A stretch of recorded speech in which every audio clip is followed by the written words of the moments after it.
আমাকে বলুন যে এটা কোন দিক দিয়ে জাস্টিফাইড যে একটা ছাত্র আন্দোলন এরকম ভাবে দানা বেঁধেছে, জাস্টিফাইড যে কোটা নিয়ে আপনারা কথা বলেছেন সেটা আপনাদের দেশের পক্ষে কতটা মঙ্গল কতটা অমঙ্গল সেটা আপনি বলতে পারবেন বেটার, আমরা এখান থেকে বসে বলতে পারবো না, কিন্তু এটা কতটা জাস্টিফাইড যে জাতির পিতা বঙ্গবন্ধু শেখ মুজিবের মূর্তিকে এইভাবে জুতোর মালা পরিয়ে ফেলে দেওয়া হলো? মেঘ এটা কতটা জাস্টিফাইড? মেঘ আমি বলছি, আমার কথা শুনতে পাচ্ছেন? হ্যাঁ বলুন পাচ্ছি।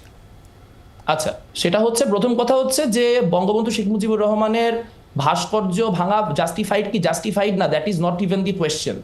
মানে আপনি যদি এখানে সংখ্যালঘুদের উপর যে নির্যাতন হচ্ছে তা নিয়ে কথা বলতেন তাহলে আসলে এগুলার মানে উত্তর দেওয়ার এক ধরনের প্রয়োজনীয়তা থাকে। দেখেন, জুনায়েদ সাকি অন্তর্বর্তীকালীন সরকারে জামাতের সাথে বসছে কিনা সেটা বলে দিন। মানুষ লেনিনের মূর্তি ভেঙেছিল।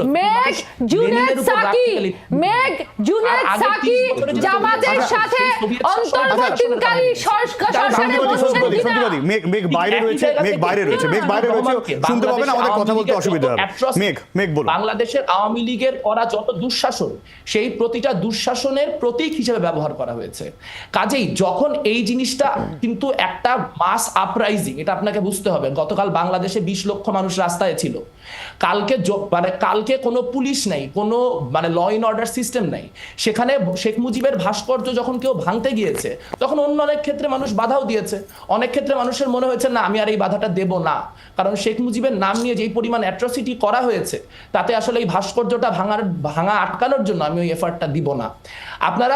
আপনাদের কাছে মনে হইতে পারে যে বাংলাদেশে শেখ মুজিব খুব বিশাল ইউনিফাইং একটা ফিগার এবং লেফট রাইট সেন্টার সবাই শেখ মুজিবের একদম একনিষ্ঠ ভক্ত, বিষয়টা সেরকম না।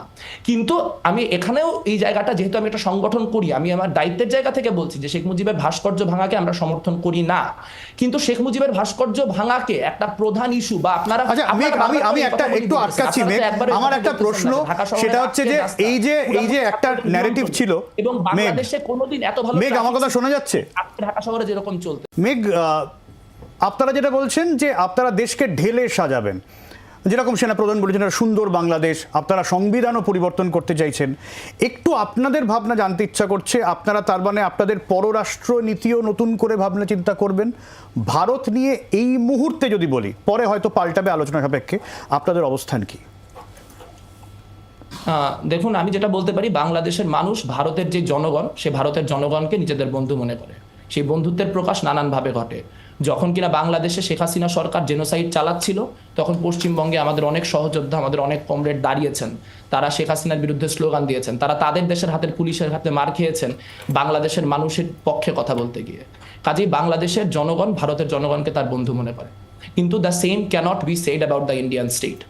এখানে আমি অবাক হয়ে গেলাম যে এখানে কংগ্রেসের যিনি প্রতিনিধি বসে আছেন, মানে আপনাদের কনটেক্সটে তো কংগ্রেস লিবারাল তরদল, তা শুনছি বাংলাদেশ প্রশ্নে নাকি সকল দলের এক ধরনের ঐক্যমত্য আছে।